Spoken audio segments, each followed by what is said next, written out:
Assalamualaikum warahmatullahi wabarakatuh. Perkenalkan, nama saya Ilham Ramadan dengan akhiran NIM 16. Di sini saya dari kelas 3A Tadrisipa. Pada kesempatan kali ini saya akan sedikit membahas tentang sistem reproduksi. Baik, pada pengertian dari sistem reproduksi atau sistem genital adalah sistem organ seks dalam organisme yang bekerja sama untuk tujuan reproduksi. Sistem reproduksi yang melibatkan organ-organ reproduksi pada makhluk hidup digunakan untuk berkembang biak atau melakukan reproduksi dengan tujuan untuk melestarikan jenisnya agar tidak punah. Baik, pada pembahasan yang pertama itu ada sistem reproduksi pada manusia. Salah satu ciri manusia adalah berkembang biak. Manusia berkembang biak untuk meneruskan keturunan dan melestarikan harmoni alam. Untuk berkembang biak, manusia memakai alat reproduksi yang dimilikinya. Secara ringkas, alat reproduksi adalah sarana yang digunakan manusia untuk berkembang biak. Alat reproduksi manusia terdiri dari sistem reproduksi. Sistem reproduksi adalah serangkaian interaksi organ dan zat dalam suatu organisme. Sistem reproduksi manusia terbagi menurut sistem jenis kelamin, yaitu sistem reproduksi pria dan wanita, baik organ reproduksi laki-laki maupun organ reproduksi perempuan. Yang pertama yaitu organ reproduksi laki-laki. Organ reproduksi laki-laki tidak terpisah dari saluran uretra dan sejajar dengan kelamin luar. Terletak di bagian ginjal, membentuk kelenjar reproduksi yang berisi sel benih dan membentuk struktur di sekelilingnya. Organ reproduksi laki-laki terbagi menjadi dua. Yang pertama itu ada eksternal dan internal. Selanjutnya ada organ reproduksi eksternal. Yang pertama itu ada penis. Terdiri atas jaringan seperti busa dan memanjang dari glans penis, tempat muara uretra. Kulit pembungkus glans penis adalah prepitium atau kulup. Ujung penis sangat peka karena mengandung banyak syaraf. Yang kedua ada skortum, kantung zakar. Sebuah struktur berupa kantong yang terdiri atas tanpa lemak subtan berisi sedikit jaringan. Otot kantung ini terdiri dari dua bagian, yaitu kiri dan kanan. Yang ketiga ada uretra, terletak pada ujung glans penis, tempat keluarnya urin dan sperma pada saat ejakulasi. Selanjutnya ada organ reproduksi internal. Yang pertama itu ada testi. Testi terdapat dalam kantong skortum yang berfungsi untuk memproduksi sperma. Testi memiliki bentuk bulat telur yang berjumlah sepasang. Testi merupakan tempat pembentukan sel kelamin jantan, spermatozoa, dan hormon kelamin, testosteron. Proses pembentukan sperma disebut spermatogenesis. Yang kedua ada epididymis. Epididymis merupakan sebuah tabung sempit yang sangat panjang dan berliku-liku di belakang testi. Yang ketiga ada vas deferens, sebuah saluran yang berjalan dari bagian bawah epididymis naik di belakang testi, masuk ke tali mani, vinculus spermaticus, dan mencapai rongga abdomen melalui saluran inguinal dan berjalan masuk ke dalam pelvis.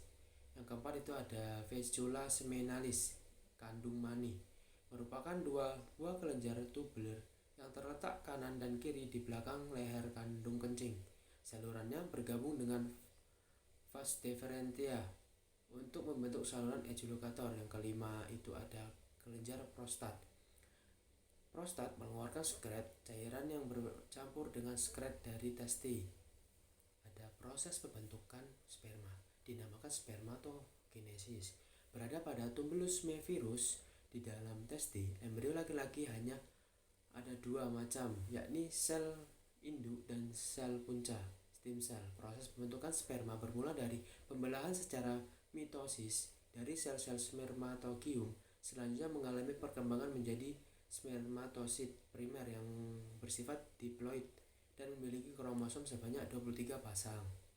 Yang kedua itu ada organ reproduksi wanita. Setiap wanita memiliki sistem reproduksi. Wanita yang memasuki masa pubertas akan mengalami menstruasi dan organ reproduksi yang sudah matang siap untuk proses kehamilan. Apabila mengalami pembuahan, sistem reproduksi wanita terbagi menjadi dua, yaitu organ reproduksi bagian luar, genitalia eksternal, dan organ reproduksi bagian dalam, genitalia internal. Selanjutnya ada genita eksternal bagian luar. Yang pertama ada mons pubis. Mons pubis merupakan alat reproduksi wanita di bagian paling luar. Bagian ini adalah bagian yang ditumbuhi rambut kemaluan ketika sudah beranjak dewasa. Yang kedua ada labia mayora.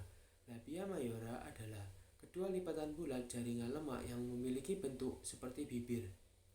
Berada di bawah mons veneris dan memanjang hingga perineum, daerah kulit antara lubang vagina dan anus. Yang ketiga ada labia minora. Labia minora adalah dua lipatan jaringan gepeng berwarna kemerahan, letaknya berada di dalam labia mayora dan tidak ditumbuhi rambut kemaluan. Dan yang keempat itu ada klitoris. Klitoris adalah struktur kecil yang mengandung jaringan erektil yang terletak di bagian atas labia minora. Dan yang kelima itu ada vestibulum, area berbentuk kacang mete yang ditutupi oleh labia minora, terdiri atas muara uretra, kelenjar Schenck, vagina, dan kelenjar Bartholin. Berada di bagian bawah terdapat saluran kencing atau uretra dan muara vagina. Yang keenam itu ada hymen. Hymen atau selaput darah adalah selaput yang menutupi vagina. Darah menstruasi biasanya keluar dari hymen karena hymen memiliki satu lubang dan ukurannya sedikit lebih besar. Selanjutnya ada genitalia internal bagian dalam. Yang pertama itu ada tuba fallopi. Tuba fallopi atau oviduk saluran telur adalah saluran yang membentang dari ujung kanan hingga kiri. Fungsinya yaitu sebagai tempat terjadinya pembuahan, tempat persiapan hasil pembuahan sebelum menuju rahim. Yang kedua itu ada uterus, organ sistem reproduksi wanita yang berbentuk menyerupai buah pir dan tempat untuk berkembangnya serviks. Yang ketiga itu ada cervix atau leher rahim, merupakan jalan masuknya antara uretrus dan vagina. Keempat itu ada vagina. Vagina berada di belakang kandung kemih. Fungsinya adalah sebagai jalan utama masuknya sperma menuju rahim atau tuba fallopi, jalan keluar dari darah menstruasi dan jalur lahirnya bayi. Yang kelima ada ovarium. Ovarium organ yang memproduksi sel telur, hormon estrogen dan progestogen. Berada di sisi kiri dan kanan terhubung dengan rahim melalui tuba fallopi. Ovarium kiri dan kanan yang mengeluarkan sel telur secara bergantian setiap 28 hari yang disebut siklus menstruasi. Yang keenam itu ada fimberia. Struktur yang terlihat seperti serabut yang terletak di pangkal tabung yang menangkap telur yang dilepaskan dari ovarium dan menaruhnya ke dalam tabung. Yang ketujuh ada endometrium, merupakan permukaan yang kaya akan vascular, terdiri atas 3 lapisan. 2 lapisan terluarnya akan luruh selama menstruasi. Yang kedelapan itu ada meimeterium, terbentuk dari lapisan-lapisan otot polos yang memanjang dalam 3 arah berbeda, longitudinal, transversal, dan oblik. Proses pembentukan sel telur atau ovum disebut oogenesis. Proses ini terjadi di dalam ovarium. Pada ovarium yang ada di dalam tubuh embrio atau fetus terdapat sekitar 600.000 buah sel induk telur atau disebut oogonium yang bersifat diploid dengan 23 pasang kromosom. Melalui pembelahan mitosis, oogonium menggandakan diri, membentuk oosit primer menginjak masa pubertas. Oosit primer melanjutkan fase pembelahan meiosis tahap 1. Selanjutnya ada sistem reproduksi pada hewan. Pada dasarnya perkembangbiakan pada makhluk hidup terbagi menjadi perkembangbiakan seksual dan aseksual.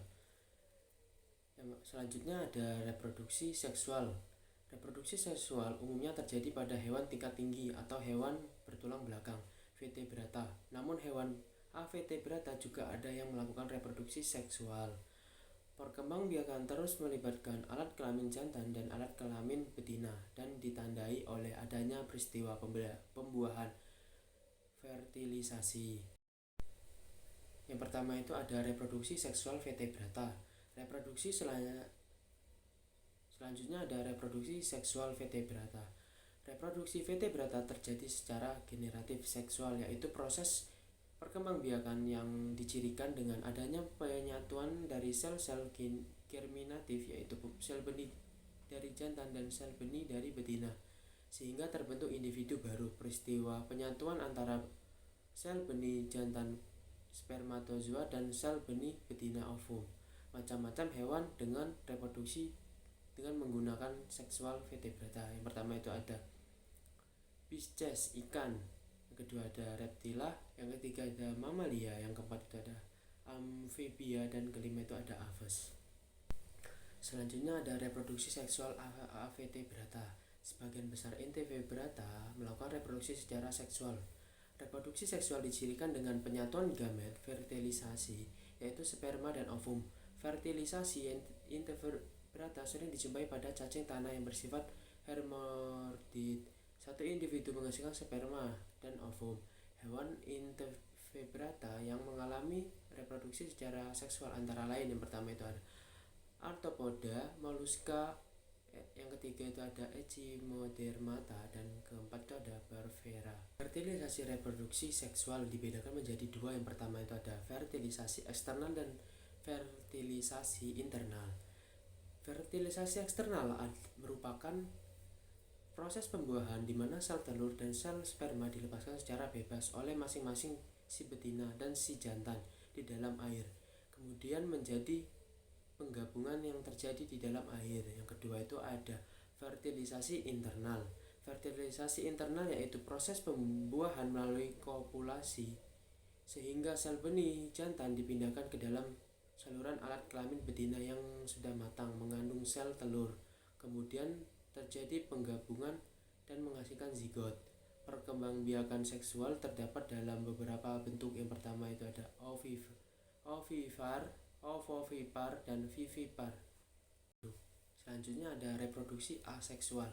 Reproduksi aseksual terjadi tanpa pembuahan ke sel kelamin jantan dan betina. Reproduksi aseksual biasanya terjadi pada hewan tingkat rendah atau tidak bertulang belakang, vertebrata. Kebanyakan organisme mempunyai perbedaan yang nyata antara individu jantan dan individu betina. Yang pertama ada fragmentasi. Fragmentasi merupakan pemisahan salah satu bagian tubuh yang kemudian dapat tumbuh dan berkembang menjadi individu baru. Contoh dari fragmentasi yaitu Planaria sp dan Asterias sp. Yang kedua itu ada tunas puding. Tunas puding merupakan pembentukan tonjolan pada salah satu tubuh hewan dan dapat berkembang menjadi individu baru. Keturunan. Contoh hewan yang melakukan tunas yaitu ada Acropora sp dan Euphorgia sp. Yang ketiga itu ada fission, pembelahan. Fission merupakan pembelahan sel induk dan hasilnya akan berkembang menjadi individu baru. Fisi dibedakan menjadi dua yaitu pembelahan biner, contoh pada bakteri, dan pembelahan multiple yaitu pada virus. Ada sistem reproduksi pada tumbuhan.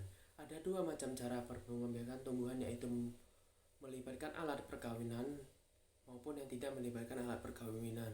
Perkembangbiakan yang tidak melibatkan alat perkembangbiakan disebut perkembangbiakan vegetatif atau perkembangbiakan secara tidak kawin, aseksual. Perkembangbiakan yang melibatkan alat perkawinan disebut perkembangbiakan generatif seksual. Selanjutnya ada perkembangan vegetatif aseksual. Perkembangbiakan vegetatif atau perkembangan biak secara tidak kawin adalah perkembangbiakan yang terjadi tanpa melibatkan alat perkawinan sehingga sama sekali tidak bergantung pada adanya alat kelamin. Perkembangbiakan vegetatif dibedakan menjadi dua. Yang pertama itu ada vegetatif alami dan vegetatif buatan.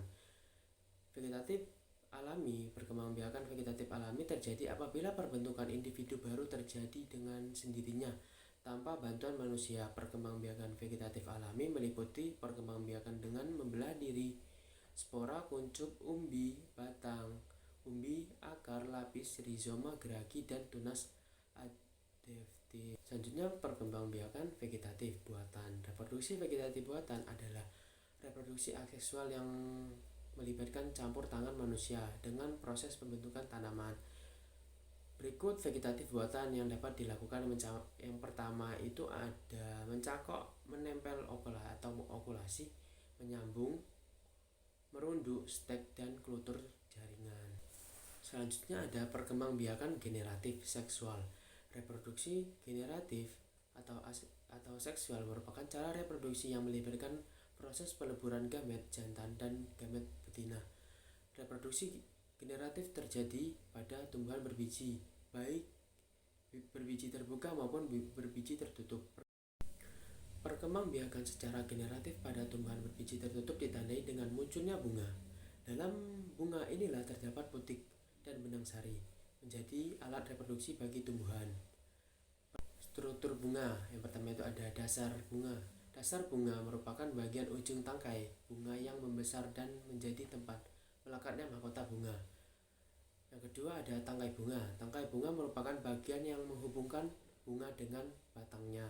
Yang ketiga itu ada benang sari, statemen. Benang sari adalah alat kelamin jantan bagi tumbuhan yang terdiri dari tangkai sari dan kepala sari.